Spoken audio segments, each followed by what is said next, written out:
let's have a... So I think on this side, we should do that that flume. And we could assume that, like, in this bit here is where there's some... What are they called? The things that... I forgot what they're called now. The things that chillers run on. Not that it matters. But they obviously pump out an absolutely enormous amount of heat. So we could say, like, oh yeah, the flume comes up at the side. And yeah, let's do that.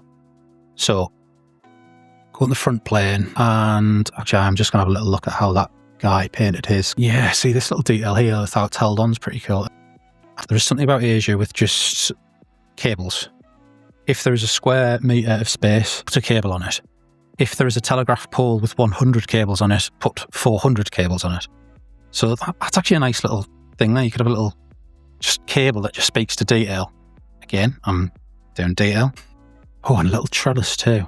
Oh my God, look at this little guy here. I don't know if I'll be able to resist doing that. A little fat teddy. And we could even look up what Teddy is in... I'm going to offend half the earth here. I think it's kanji, the characters. My understanding of Japanese characters is that I can't read them in video games. But yeah, we could look up the characters for Teddy and Mart, and it could be called the Teddy Mart. And this could be the little mascot. It's a great idea. Right, let's hide the vending machines. And yeah, let's put in here the flume. Now, let's assume that said refrigeration units would be spitting out their heat high, and it also gives us the space around the side to do some other things if we wanted to. So, come up here. There's one thing I wish I could do. I wish I could, because you can steal angles from stuff you've done before, but I wish you could steal the inverse of the angle. So I want the opposite of that for here. Now, it doesn't matter, but like it's something I would find useful. So, don't think this will work, but let's just do a pipe, 4 parts, angle it at 45, so it's straight on. That is, I've gone overboard. Right, there we go. See, this is the magic. Oh, it's still too big. I don't know why I thought that it sticking out would be a good idea. So let's grab these 2 points, bring them into a line with this, and then let's try the same thing again. 4 vertex pipe, otherwise known as a square. Rotate it 45 degrees. Let's make it 12. Yeah, and then let's bring that down like... How does that other guy's interface? Oh, it's like a box, isn't it? Right, so let's just add a box.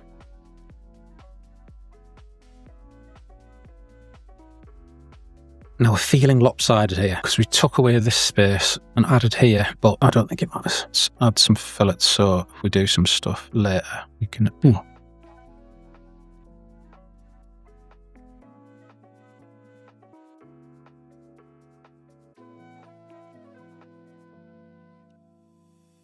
See there. Do we think that they look better with paneling in?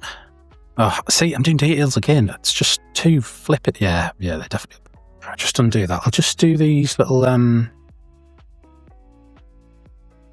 panels.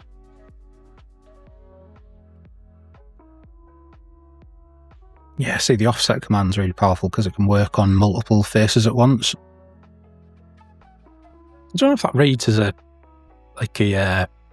sheet metal flume to me. I think maybe it's actually...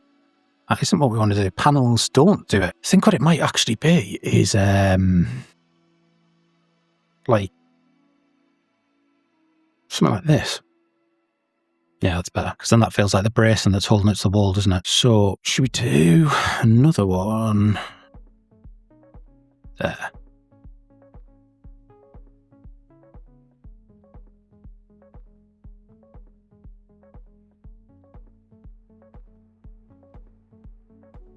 I feel like I'm missing something here. I don't know what it is, but see if there's any redundant topology to get rid of. There is not. Right, well, obviously I want to go buck wild on sorting out these like conditioning units and all the detail in there, but the problem with that is I'll spend an entire stream doing it, and I said I was going to block everything out, so let's block everything out. So next up, I think we need to figure out where to put the sign, because the sign's going to anchor the whole top. So let's have a look here. Go back to Firefox. I think, yeah, let's just do a straight, normal, bog standard, square sign that potentially what we could do is we could run a cob LED through the back of it and then use it so it's just like one layer. Well, one layer would be a bit bad finish, but like 2 layers or something like that. Or you could just do the letters as separate parts that then like socketed in.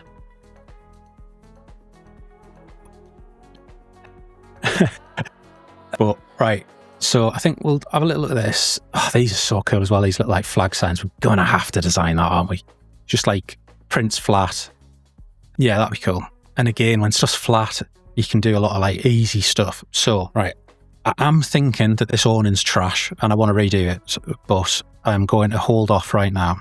And what we are going to do is we're going to add in this sign. Oh, actually, no, you know what we're going to do? We're going to group this bad boy into flume. I can't believe I'm actually organising stuff. This is what happens when you've got accountability on the internet. People watching you, people call you out on your nonsense. It's a big old sign. I'm actually going to have, I think I will have a little indent here so we can have some sort of like balcony bit. Now, the good thing about the little indent is if the sign goes a bit wider, it just speaks to that thing of like, wow, this was not meant to be a shop. We've just bodged this together. And that's the bit I like about this sort of aesthetic. So now, of course, I'm designing this a certain size and I have no idea of what's actually going on the sign. So this could pretty swiftly be a dreadful idea. But we're blocking it out. We're getting an idea. We'll inset that there. I don't want fillets because these are going to be wood. This is the whole point, isn't it? That thing is going to be like lumps of wood. So I will do a little bit of detail in here because let's just isolate it because I've got too much visual clutter.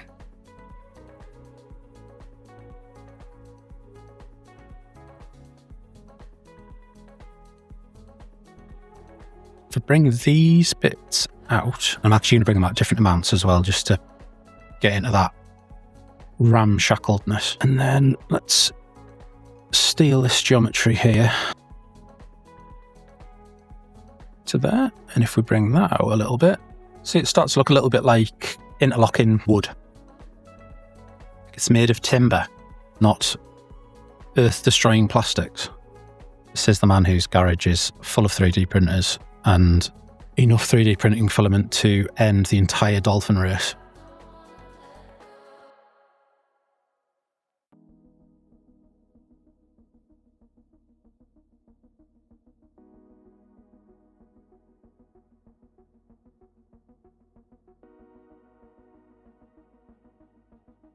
And let's actually do the same on the top, just across that. Oh, that's the wrong place.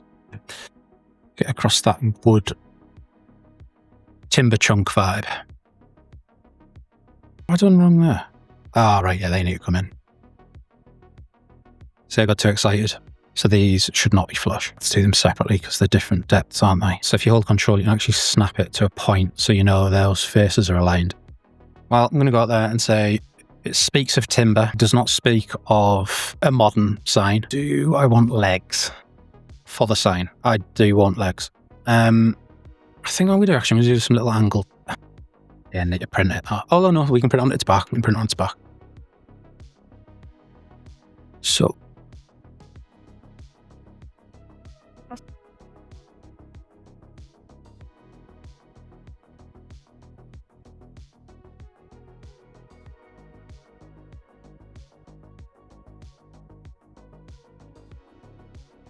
Right, let's unisolate. You remember when I said that I wanted it offset because it speaks to ramshackledness. So now it's just hanging in the air. I'm going to move that along. It won't be central. It won't be symmetrical, but see, I was going to cut it, but I believe with plasticity we'll get away with this. So if we pick both sides, we might not because of this, but let's give it a go. Yeah, see? What a bit of software.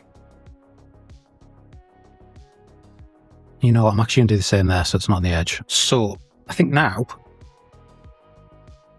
that'll print flat.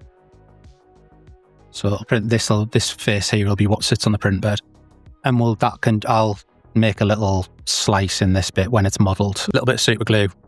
And then we'll have to figure out some sort of lettering. I'm not going to add the fillets because we're blocking out. I will come back to it later. Right. Do we want to add in? I have to admit, I'm feeling a little intimidated by what I want to do with this top bit. I'm not having any great ideas yet. Like, I think the best option would be to do something sloped. So I'm going to cut it. I'll just hide it. I'll keep the bit for later if we need. And then, if we bring this bit here, let's just pull this up so it comes back to a straight bit.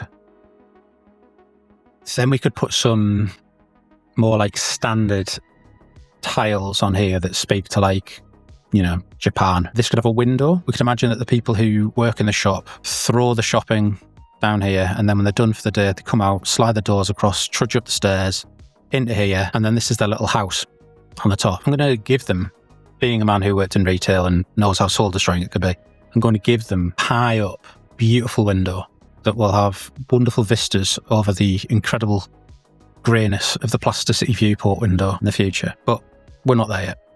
But yeah, I think actually, you know what, I actually really think that transforms it a little bit, adding that simple angle in. I'm going to, just so I can appease myself, I'm just going to try to design some tiles, just because I think fundamentally whether the tiles work or not changes quite a lot of how things are going to look.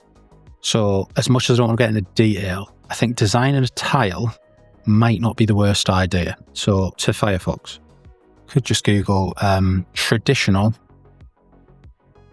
Japanese.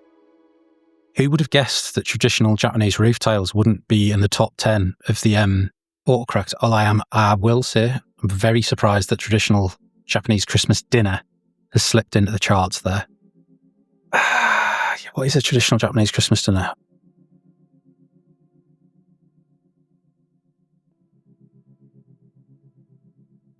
Wow. Right, I'm going to have to come back to that, because that's KFC. God, they know where I live, don't they? Traditional Japanese tile, roof tile. So I think that's actually a little bit like what's on here, isn't it? Like, so they're like an S. So like an S where they like loop into each other. These are a bit too traditional. These are like temple tiles. I get it. I searched for traditional Japanese tiles and I got traditional Japanese tiles. They do seem to have this thing with this circle, don't they? Like a little circle and a like a declining curve. Which actually might be a good idea, because if we do perfect S as the interface, you're really, really locked in your spacing horizontally, like when you array them out, because they basically will have to interface perfectly, because they'll be the inverse of each other's like curves. Whereas if you have this, where you've got like a thicker circle area, you actually have quite a lot more room to move the array of the tiles left and right to compress and compact them, which will be helpful when it comes to actually modelling out the roof, just because this is the type of thing when I talk about a parametric CAD versus plasticity. With the parametric CAD, you would sketch out and you would know exactly how the dimensions of the tile and then how it's going to array. Whereas I've gone by vibes a bit here. So yeah, let's have a go at this. Let's stop looking at the World Wide Web. I'm just going to make my little tile down here just out of the help of a selected circle. So let's just go 5 mil. And then let's say 12 mil. No.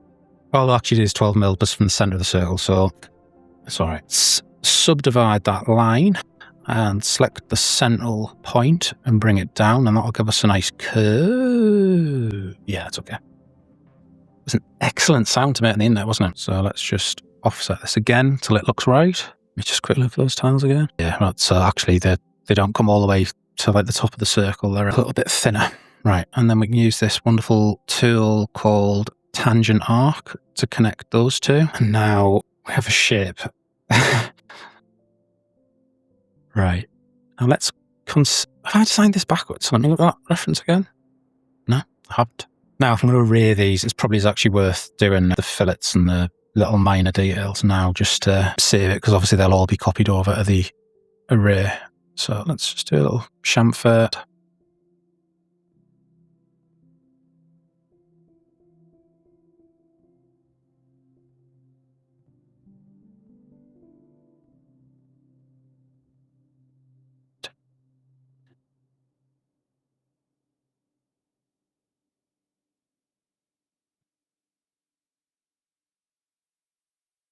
Just adds a little bit of detail to the tiles.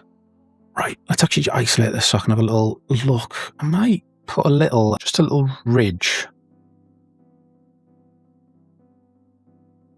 across the top at the front. Bring this whole front bit in a little bit so the circular bit stands proud.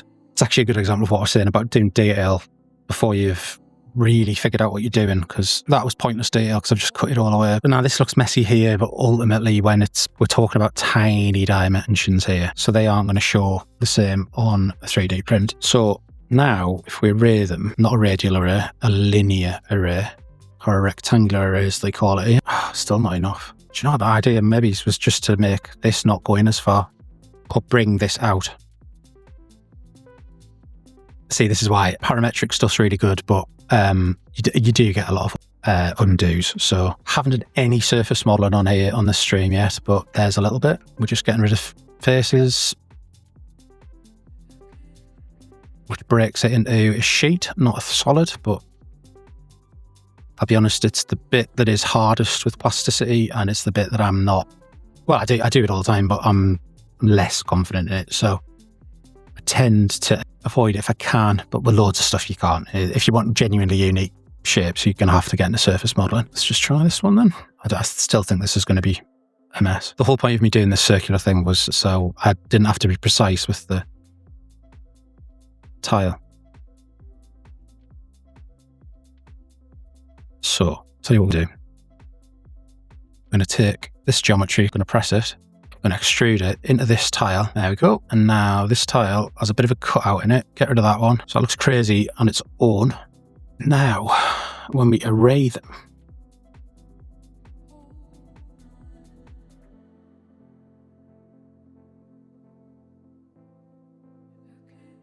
ta-da! Right, what I'm going to do is I'm going to take a copy of this first tile. I'm going to group it. And that group's going to be called tile. And it just means, and I'm going to hide it so I don't have to deal with it. And it just means that I've got, because I feel like I might want to boolean all these together. Grab, yeah, so I don't need that many. Might be really lucky, you know. We might have just got spot on with the tile dimensions on a complete and utter fluke. So rotate along the x-axis. Don't get rid of this one because definitely don't need this one. Definitely don't need that. Spoke too soon. So what we'll actually do is we'll take this tile and we'll cut it. So we've still got that little round section, but some seriously messy filleting, but hello.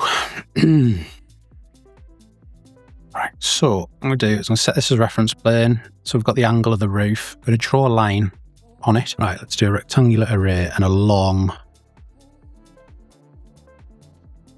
I've actually had a thought. Best to offset them, aren't we? So let's get a second one, that same line, and then grab it and bring it like this. It's actually, that's the, you know what, I'm going to be bold. I'm just going to delete that section of roof I cut because I don't think I'm going to need it. So let's have a look at all these tiles then. And then what we'll do is we'll array all of this like little offset pattern. Should it be in the middle or should it be a bit? Let's just do that.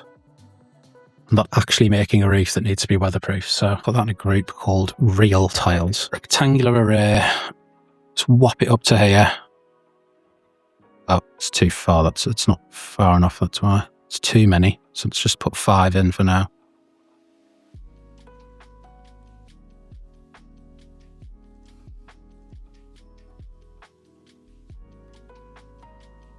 Let me look at the reference again.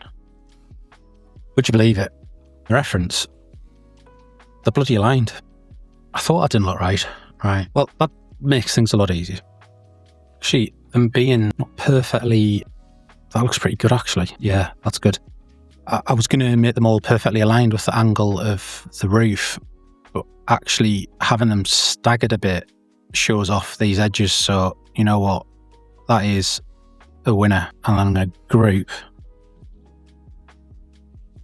And they're under real tiles, and then it's going to be called backup. And then all of these ones here, I'm going to Boolean. Now, this is where we test the power of Plasticity's Boolean engine, which is amazing, but I quite often really push my luck with it. It's worked perfect. So, there we go. So that is now one bit. Let's get rid of that backup so I don't have to look at it. So, it's not finished, it's not perfect, but I think that's pretty good. Now, what we can actually do here is pull the roof up. So it fills that space. Now, I think if I do, yeah, see, it starts to come through the front there. So what I'll do is I'll just isolate this for now. Select this face, select this pivot point to the bottom, so the bottom's not getting higher, and just do this. And now we should have it. Well, it's not, but we can now pull it and it shouldn't come squirting through the front. You know what? That looks all right, that does. I'm pretty pleased with that roof. And see it's that detail there, that now gives it a vibe that is not as modern, or at least it feels a little more Asian. Speaking, somebody hasn't got a clue what he's talking about when it comes to Asian. As you've seen the level of my research, which is go to Firefox, go to Google and type Japanese Christmas dinners in. Let's actually see if we can do something about this top bit. This will look like garbage at first, but...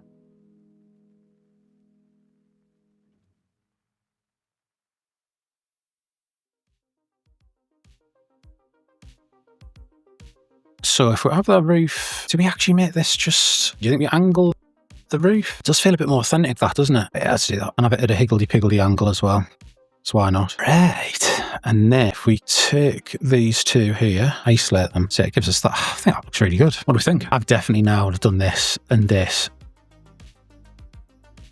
This is going to be more, problematic's not the right word, but like fire, I'm thinking it's going to look more modern, but the fire exit probably would be more modern if this was an old building, you know, for health and safety, which I have no issue with, by the way.